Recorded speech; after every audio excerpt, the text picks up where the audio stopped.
Est-il possible de commettre un acte de profond vol spirituel sans jamais bouger tes mains? Est-il possible qu'une habitude quotidienne normale, quelque chose que nous faisons tous presque sans y penser, quelque chose que nous pourrions même confondre avec de la sagesse, soit en réalité une violation directe de la salle du trône céleste? Nous avons tous des moments où nous regardons les actions d'une autre personne et supposons immédiatement savoir exactement ce qui se passe dans son cœur. Nous voyons un échec, un faux pas, une parole dure ou une décision égoïste et instantanément, en silence, le marteau du juge tombe dans nos esprits. Nous attribuons un motif sombre, nous les déclarons coupables. Nous pensons simplement faire preuve d'observation, mais selon une révélation terrifiante et profondément libératrice donnée à Sainte Marie Faustine Kowalska, ce réflexe humain commun n'est pas juste un défaut mineur, c'est un acte de suprême transgression spirituelle. Avant d'aller plus loin dans cette révélation et de découvrir l'incroyable mission de sauvetage que Jésus nous offre, je t'invite à faire de cet espace un sanctuaire. Écris les mots « Jésus, j'ai confiance en toi » ci-dessous. À côté, laisse le prénom d'un être cher dont tu souhaites remettre l'âme entièrement entre ses mains miséricordieuses aujourd'hui. Abandonne-les maintenant. Nous vivons dans un monde qui nous conditionne à être des critiques constants. Dès notre réveil, nous analysons, nous évaluons et nous jaugeons la valeur, les intentions et les motifs cachés de tous ceux qui nous entourent. Nous le faisons à nos conjoints quand ils soupirent d'une certaine manière. Nous le faisons à nos enfants quand ils ne répondent pas à nos attentes. Nous le faisons à nos collègues, à des inconnus sur Internet et même aux personnes assises sur les bancs à côté de nous à l'église. Nous construisons des récits massifs et complexes dans nos têtes sur les raisons pour lesquelles les gens font ce qu'ils font.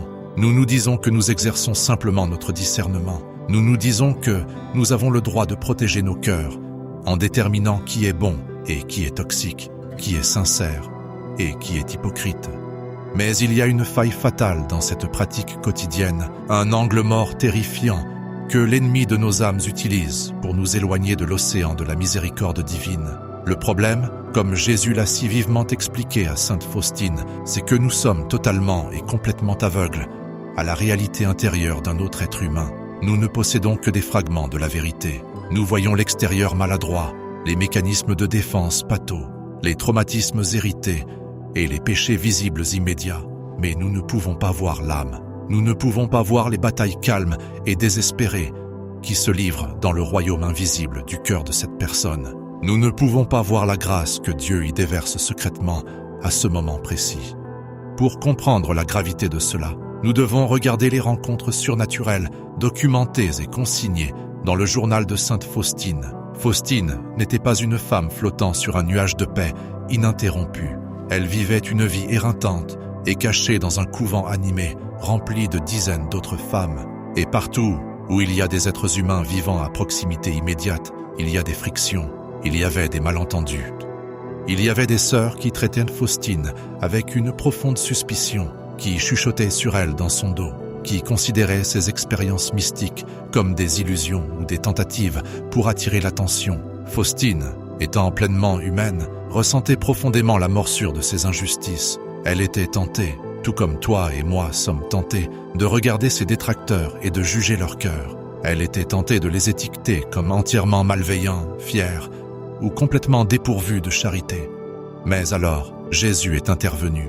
Dans une rencontre qui dépouille toutes nos prétentions humaines, il lui a donné une vision du piège subtil du jugement humain. Il l'a attiré dans sa propre perspective, lui permettant de voir à quel point l'œil humain est désespérément imparfait. Jésus lui a montré que lorsque nous fixons notre regard sur les défauts de nos voisins et commençons à disséquer leurs intentions cachées, nous sortons de la lumière de la miséricorde pour entrer dans les ombres glaciales de l'accusateur. Il lui a révélé que l'extérieur d'une personne, ses mots, ses humeurs, ses actions immédiates, n'est souvent qu'une coquille brute et brisée, recouvrant un tabernacle d'une immense complexité spirituelle.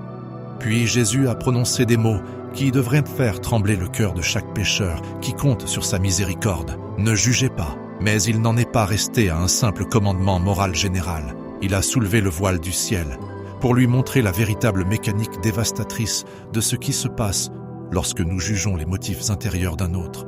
Cela nous amène à la deuxième rencontre la plus critique consignée au plus profond de son journal. une rencontre qui sert de bouée de sauvetage urgente pour chaque âme piégée dans l'habitude de la critique. Jésus est apparu à Faustine. Sa présence était écrasante, irradiant un amour si féroce qu'il en était presque lourd, tout en étant marqué par une profonde solennité douloureuse. Il regardait directement dans les profondeurs de son âme et, à travers elle, il nous regarde directement aujourd'hui. Il est venu émettre une correction stricte et immuable sur la nature de sa propriété divine. Jésus a dit à Faustine que le cœur humain, avec tous ses secrets enchevêtrés, ses blessures cachées, ses intentions silencieuses et son ultime trajectoire éternelle, appartient strictement et exclusivement à sa juridiction. L'intérieur d'une âme est un jardin verrouillé et lui seul en détient la clé. Lui seul possède l'omniscience infinie, l'empathie parfaite et la terrifiante pureté de justice requise pour peser les motifs d'un être humain. Quand toi ou moi regardons une autre personne et décidons que nous savons exactement pourquoi elle a commis un péché, quand nous décidons qu'elle est entièrement malveillante ou au-delà de toute rédemption, nous commettons un profond vol spirituel. Jésus a expliqué que lorsque nous jugeons les motifs intérieurs d'un autre, nous gravissons métaphoriquement les marches du trône du Tout-Puissant. Nous tendons nos mains humaines, faibles et ignorantes, et nous arrachons le marteau divin directement des mains ensanglantées du Sauveur. Nous déclarons au Créateur de l'univers que sa justice est trop lente, que sa miséricorde est trop large, et que nous sommes mieux équipés pour prononcer la sentence finale. Imagine la terreur absolue de cette réalité. Imagine la salle du trône du ciel, flamboyant de la lumière inaccessible de la Trinité, entourée de myriades d'anges qui se couvrent le visage avec une crainte respectueuse devant ces jugements parfaits. Et nous voilà, debout dans nos propres haillons sales de péché, pointant un doigt accusateur vers un compagnon mendiant, essayant d'usurper le siège du juge éternel. Jésus a averti Faustine que s'arroger la prérogative de juger les profondeurs cachées d'une autre âme est un vol direct de sa propriété divine. C'est une intrusion violente dans un sanctuaire qui n'appartient qu'à lui. Cette révélation a complètement bouleversé la perspective de Faustine. Elle devrait bouleverser la nôtre. Combien de fois aujourd'hui avons-nous volé le trône de Dieu? Combien de fois cette semaine avons-nous regardé un membre de la famille, un politicien, un voisin ou un inconnu et déclaré avec confiance que leur cœur était entièrement corrompu? À quelle fréquence nous asseyons-nous sur le siège du jugement, oubliant totalement que le siège même que nous occupons appartient à celui qui a été crucifié pour la personne que nous condamnons? Mais Jésus, dans sa tendresse infinie et implacable, n'a pas laissé Faustine dans un état de terreur. Il n'expose jamais notre misère sans offrir immédiatement la vague écrasante de sa miséricorde. Cela nous mène à la troisième et plus libératrice des rencontres, la promesse ultime qui offre la voie d'évasion face à cette habitude mortelle. Pour la guérir du désir d'évaluer l'âme des autres, Jésus a ordonné à Faustine de rediriger son regard. Il lui a dit d'arrêter de regarder la paille dans l'œil de sa sœur et de regarder profondément dans l'abîme de sa propre misère absolue. Il ne l'a pas fait pour l'écraser, mais pour la libérer complètement. Il lui a permis de voir son âme exactement telle qu'elle était, sans sa grâce de soutien. Un vide terrifiant de faiblesse, enclin à toutes sortes d'échecs, entièrement dépendant de son amour immérité pour chaque respiration. Quand Faustine a vu la vérité de sa propre pauvreté, un changement miraculeux s'est produit. L'armure lourde et écrasante du jugement est tombée. Comment une mendiante, qui ne survit que parce que le roi dépose constamment du pain dans ses mains, peut-elle regarder un autre mendiant affamé et le condamner pour la façon dont il mange? Cela devient impossible. Jésus lui a révélé un mystère qui change tout. Des choses qui ressemblent à des péchés intentionnels, indéniables, pour nos yeux humains étroits et impitoyables, sont parfois, sous le regard divin de Dieu, perçus comme des actes de profonde confusion, des tentatives désespérées d'amour, ou les soubresauts d'un cœur profondément blessé. Ce que nous voyons comme de la malice, Dieu pourrait le voir comme une lutte atroce contre une attaque spirituelle invisible. Ce que nous condamnons comme de l'égoïsme pur, Dieu pourrait l'atténuer par sa compréhension d'un traumatisme d'enfance dont nous ignorons absolument tout. Jésus lui a promis que si elle se concentrait entièrement sur son propre besoin profond de miséricorde et laissait le jugement de toute autre âme entièrement à lui, elle se plongerait dans un océan de paix. Il te dit la même chose en ce moment même. Écoute sa voix, résonner à travers les pages du journal, traversant l'écran pour atteindre directement ta situation actuelle. Nous nous inquiétons tous pour ceux qui nous ont quittés. Nous nous inquiétons tous pour les membres de la famille qui semblent faire de terribles choix. Nous souffrons tous sous le poids de personnes qui nous ont traités injustement. Et notre réaction naturelle est de les juger, de condamner leurs motifs, de les considérer comme une cause perdue. Mais Jésus t'offre une mission de sauvetage aujourd'hui.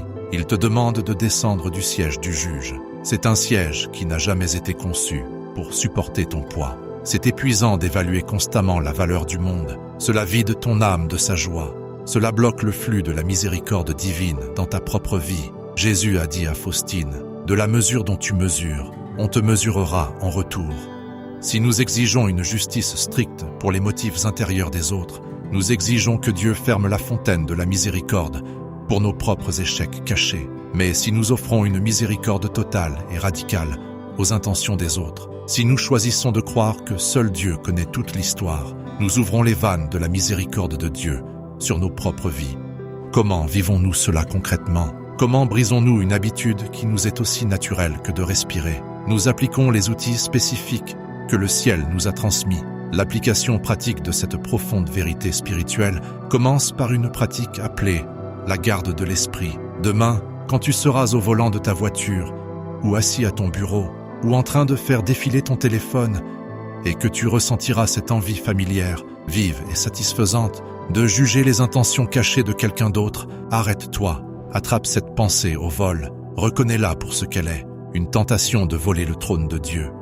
Dans cette fraction de seconde exacte, tu as le pouvoir de changer l'atmosphère spirituelle. Au lieu de laisser le marteau tomber dans ton esprit, offre immédiatement un acte de confiance. Prononce ces mots. Jésus, je te confie entièrement cette âme. Tu es son juge et tu es son sauveur. En faisant cela, tu remets littéralement le marteau entre les mains blessées du Christ. Tu retrouves la sécurité d'être un enfant bien-aimé, plutôt qu'un gestionnaire de l'univers épuisé et non autorisé.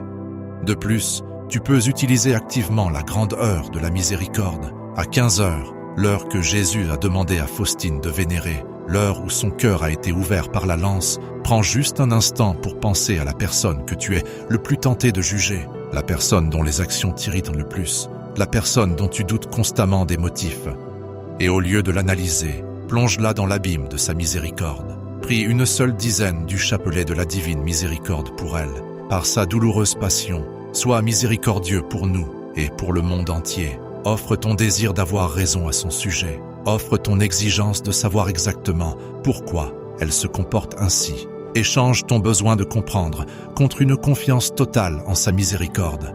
Cela ne signifie pas que nous perdons notre bon sens. Cela ne signifie pas que nous excusons les comportements abusifs ou que nous prétendons que le péché n'est pas un péché. Jésus ne nous demande pas d'être aveugles à la réalité objective des actions nuisibles. Si quelqu'un te blesse, tu fixes une limite. Si quelqu'un commet un crime, la justice doit être rendue dans le monde extérieur. Mais la limite de notre jugement s'arrête à la chair. Nous pouvons dire « cette action est mauvaise ».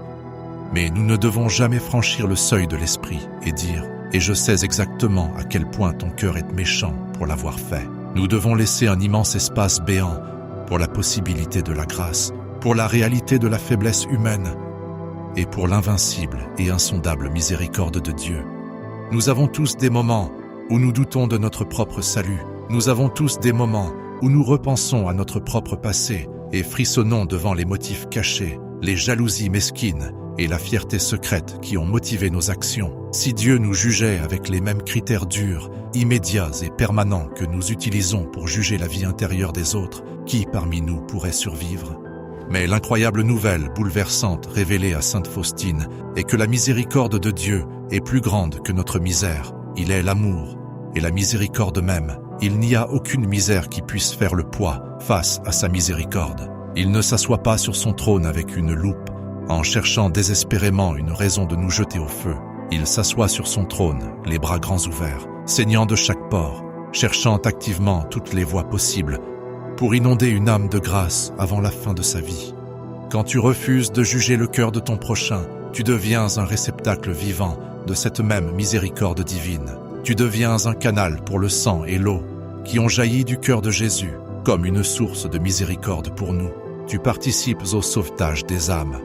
Laisse le poids de cette vérité se poser sur toi. Tu n'as pas besoin de tout comprendre chez les autres. Tu n'as pas besoin d'être la police morale de l'univers intérieur. Il t'est entièrement permis, et même ordonné, de lâcher prise. Tu es en sécurité. Les âmes que tu aimes sont entre les mains d'un Dieu qui est mort pour elles. Les âmes que tu as du mal à aimer sont entre les mains d'un Dieu qui comprend parfaitement leurs blessures.